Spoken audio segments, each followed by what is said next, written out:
नमस्कार, देशोन्नतीच्या सुपर 30 मध्ये मी ऐश्वर्या आपलं स्वागत करते।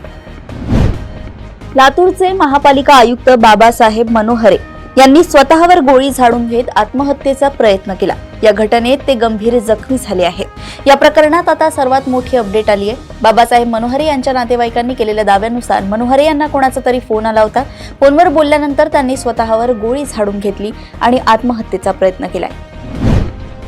बदलापूर बलात्कार कथित प्रकरणी एन्काउंटर झालेल्या अक्षय शिंदे प्रकरणात मुंबई उच्च न्यायालयाने एक मोठा निर्णय घेतला असून राज्य सरकारला चांगलाच दणका दिलाय। उच्च न्यायालयाने अक्षय शिंदे एन्काउंटर प्रकरणी आरोप करण्यात आलेल्या पोलीस अधिकाऱ्यांवर गुन्हा दाखल करण्याचा आदेश राज्य सरकारला दिला। आज राज्य महिला आयोगाच्या अध्यक्ष रुपाली चाकणकर यांनी पुण्यातील दीनानाथ मंगेशकर रुग्णालयाच्या हलगर्जीपणामुळे मृत्यू झालेल्या तनिषा भिसे यांच्या कुटुंबाची भेट घेतली। त्यानंतर त्यांनी पत्रकार परिषद घेऊन अनेक गोष्टी समोर आणल्या आहेत। दीनानाथ मंगेशकर रुग्णालयाने कशा प्रकारे नियमांचं उल्लंघन केलं ते त्यांनी सांगितलंय। महाराष्ट्रातील छत्रपती संभाजीनगरातील चिखलठाणा विमानतळावर धक्कादायक घटना घडली आहे। इंडिगो एअरलाइन्सच्या एका विमानाची इमर्जन्सी लँडिंग करावी लागली आहे। एका 89 वर्षीय वृद्धेची तब्येत अचानक बिघडल्यानं या विमानाची इमर्जन्सी लँडिंग करण्याची वेळ ओढवली। या महिलेला विमानतळावर डॉक्टरांनी तपासले तर तिचा मृत्यू विमानातच झाला असल्याचं उघडकीस आलंय। कुणाल कामरानं पोलिसांना पत्र पाठवलं, एक मोठी मागणी केली आहे। व्हिडिओ कॉन्फरन्सिंगद्वारे आपला जबाब नोंदवण्यात यावा अशी मागणी त्याने पत्राद्वारे पोलिसांकडे केली आहे। एकनाथ शिंदेंवर केलेल्या विवादास्पद टिप्पणीनंतर चौकशीसाठी पोलीस स्टेशनला हजर राहून जबाब नोंदवावा असे समन्स पोलिसांनी त्याला बजावलं होतं।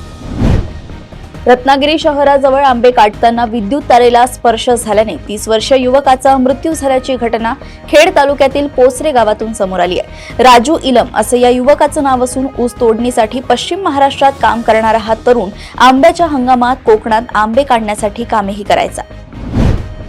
संगमनेर शहरातील कल्पे रुग्णालयात उपचारासाठी दाखल झालेल्या 16 वर्षीय 12वीतील विद्यार्थिनीवर डॉक्टरनेच लैंगिक अत्याचार केल्याची धक्कादायक घटना उघडकीस आली आहे। ही रविवारी पहाटेच्या सुमारास घडली। पोलीस निरीक्षक रवींद्र देशमुख यांनी दिलेल्या माहितीनुसार पीडित अल्पवयीन मुलगी 4 एप्रिल पासून करपे रुग्णालयात उपचार घेत होती। दारू पिऊन नेहमी भांडण करणाऱ्या मुलाच्या त्रासाला कंटाळून जन्मदात्या आईनेच धारदार शस्त्राने मुलाचा निर्घृण खून केल्याची घटना शनिवारी रात्री भोकर तालुक्यातील धावरी बुद्रुक येथे घडली आहे। भोकर तालुक्यातील वयवर्ष 35 असणाऱ्या बालाजी नागा राऊत हा गेल्या अनेक दिवसांपासून दारूच्या आहारी गेला होता। दारू पिऊन नेहमी तो घरी वाद आणि भांडण करायचा आणि आपल्या आईला मारहाण करायचा।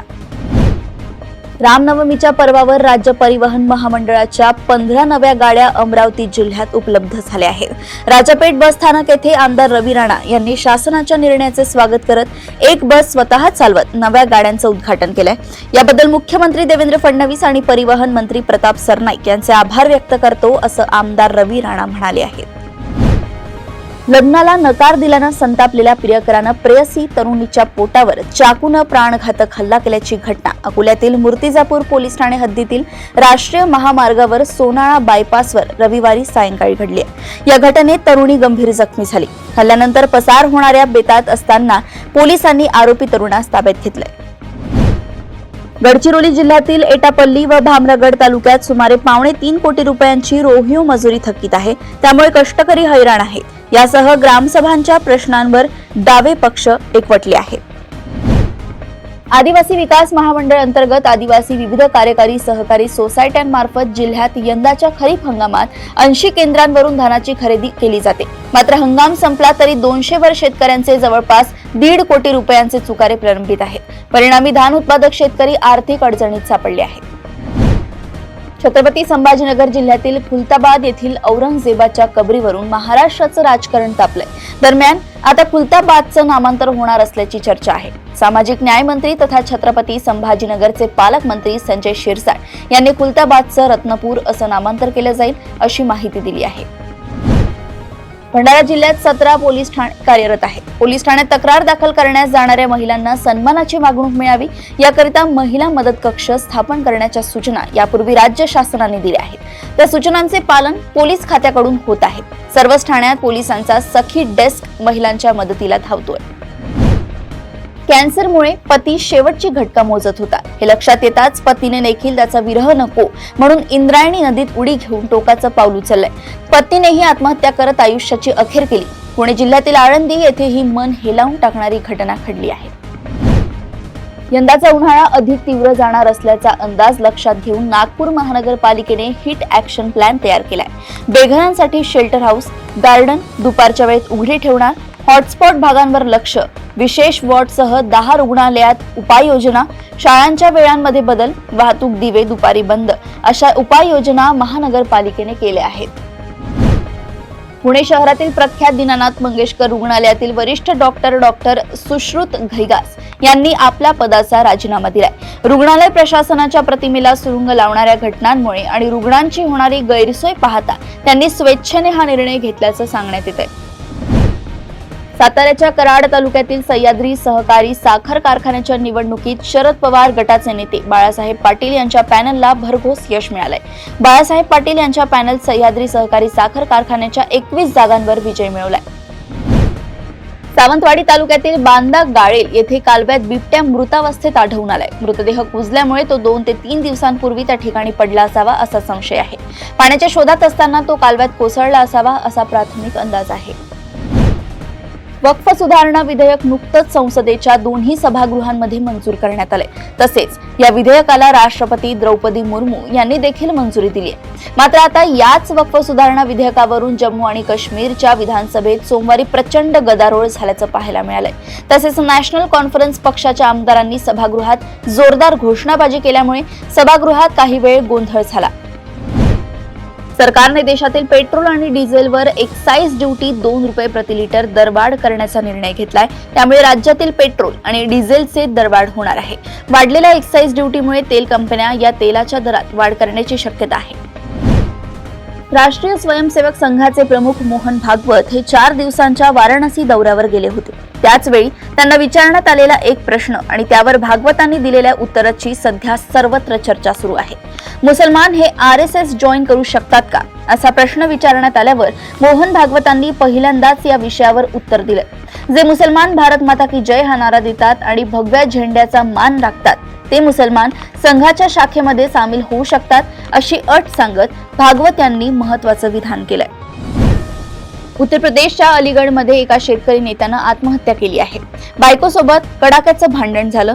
भांडणामुळे बायको देखील रागातच होती. जा मर असं यादव यांना त्यांची बायको म्हणाली. राग अनावर झाल्यानं कुलदीप यादव यांनी देखील रागाच्या भरात गळफास घेतला. या घटनेत त्यांचा मृत्यू झालाय. नवी दिल्ली येथे पत्नीच्या अफेअरच्या संशयातून पतीने तिची हत्या केल्याची धक्कादायक घटना समोर आली आहे. पतीने पत्नीच्या डोक्यात हातोडा मारून तिची हत्या केली. या प्रकरणी आरोपी पतीने दिलेल्या कबुलीने पोलीसही हैराण आहेत. अरबी समुद्राच्या मध्य क्षेत्रात तैनात भारतीय नौदलाच्या एका युद्धनौकेने ओमानच्या किनाऱ्याजवळील एका मासेमारी नौकेवरील पाकिस्तानी कर्मचाऱ्याला तातडीची महत्त्वपूर्ण वैद्यकीय मदत पुरवली.